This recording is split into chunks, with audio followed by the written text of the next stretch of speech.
pagiging masyadong makamanila yung ating budget. Yung pong Visayas saka Mindanao, lagi pong nahuhuli. Nakalulungkot pong sabihin na 15% lang sa buong budget ang pupunta sa Mindanao at ilang porsyento lang ang pupunta sa Visayas.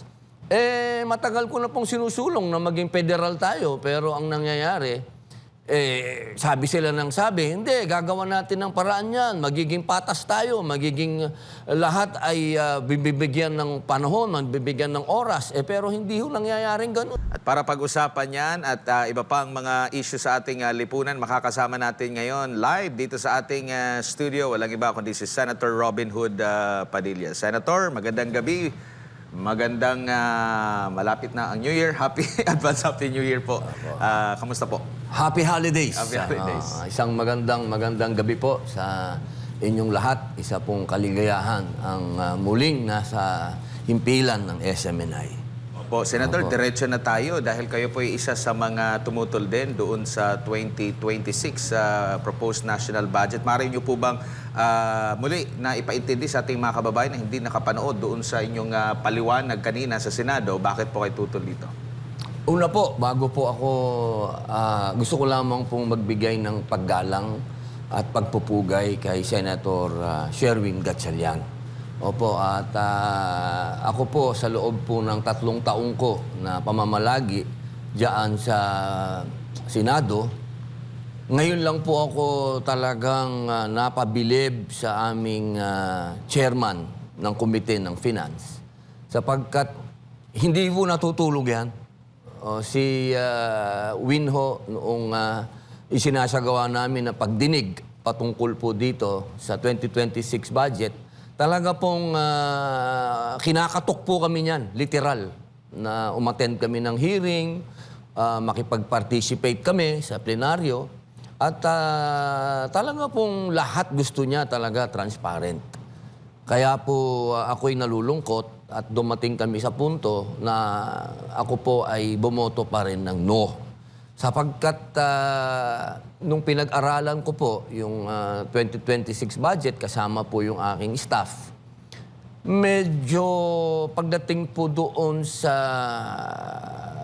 mga bagay na ipinipilit ng malaking kapulungan, lalong-lalo na po yung patungkol sa ayuda, na hindi naman po napapaliwanag yan kung saan talaga napupunta at madalas ay nagagamit pa sa politika. Yun po ang isa sa talaga pong nagtulak sa akin na bumoto ng no. Pangalawa, yun pong pagiging masyadong makamanila yung ating budget. Yung pong Visayas saka Mindanao, lagi pong nahuhuli. Nakalulungkot pong sabihin na 15% lang sa buong budget ang pupunta sa Mindanao at ilang porsyento lang ang pupunta sa Visayas. Matagal ko na pong sinusulong na maging federal tayo, pero ang nangyayari, sabi sila ng sabi, hindi, gagawa natin ng paraan yan, magiging patas tayo, magiging lahat ay bibigyan ng panahon, bibigyan ng oras. Pero hindi ho nangyayaring ganun. Laging nasa Imperial Manila lang ang budget.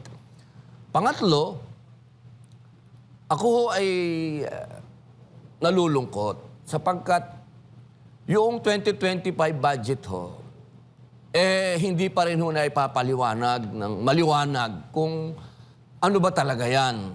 Ano ba nangyari dyan? Di ba ho yan ho ay meron ng kaso sa Korte Suprema at inaantay po natin kung anong desisyon. Bago ho tayo nag-aantay ng desisyon, meron na hong kadami-daming lumalabas na mga usap-usapan, pagbibintang dito, itinuturo dito na ako yun ho ang pinakamasakit December 23, meron hong naglabas ng mga larawan ng mga senador na sinasabi na nakasama doon sa NEP, doon sa National Expenditure Program. Ako po'y gulat na gulat sapagkat yan nung NEP ay nanggagaling ho yan sa executive.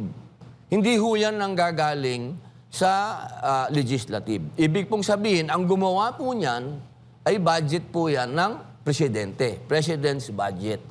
Napaka-imposible po na napunta po yung pangalan ko dyan kasama nung ibang senador. Ako po'y naguguluhan, 2025 po itong binabanggit ko nakasama po ako dyan.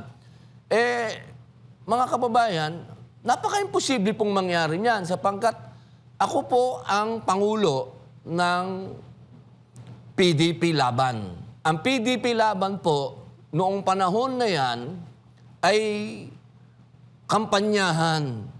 At kami po ang napaka-oposisyon. Nasa oposisyon po kami, eleksyon yan. Ibig sabihin, kahit saang banda, hindi ho ako susuportahan ng administrasyon dahil napaka-imposible na bigyan nila ako ng proyekto o bigyan nila ako ng kahit ano. Yun nga pong lahat ng aking individual amendment na naumpisahan ng mga proyekto noong 2023, 2024, hindi ho ibinigay sa akin ng 2025. Ako ho ay FLR. Ibig pong sabihin ay for later release. Ibig sabihin, wala kang budget.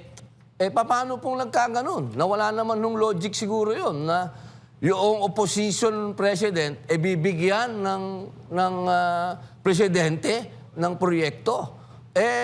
Sabi ko ho, dapat siguro linawin muna yung 2025 bago tayo makapasok dyan sa 2026. Dahil napakadami pong question ng mga tao dyan. Isipin po ninyo, nandiyan din yung flood control, mga ghost project dyan sa flood control na yan, na kung ikukumpara po ninyo, ang budget po natin doon sa 2025, 6.3 plus. Ngayon, na nagkaroon na marami ng iskandalo, nagkaroon na ng andaming investigasyon, turuan dito, turuan doon, 6.7 ng budget, tumaas pa, imbis na bumaba. Kaya po ang daming mga katanungan na hindi po nasasagot ng bulat-latan talaga .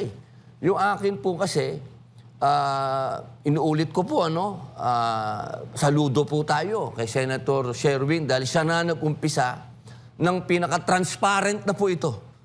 Maniwala po kayo sa akin. Ito na po ang pinaka-transparent sa lahat na inabutan ko mula 2022 hanggang ngayon.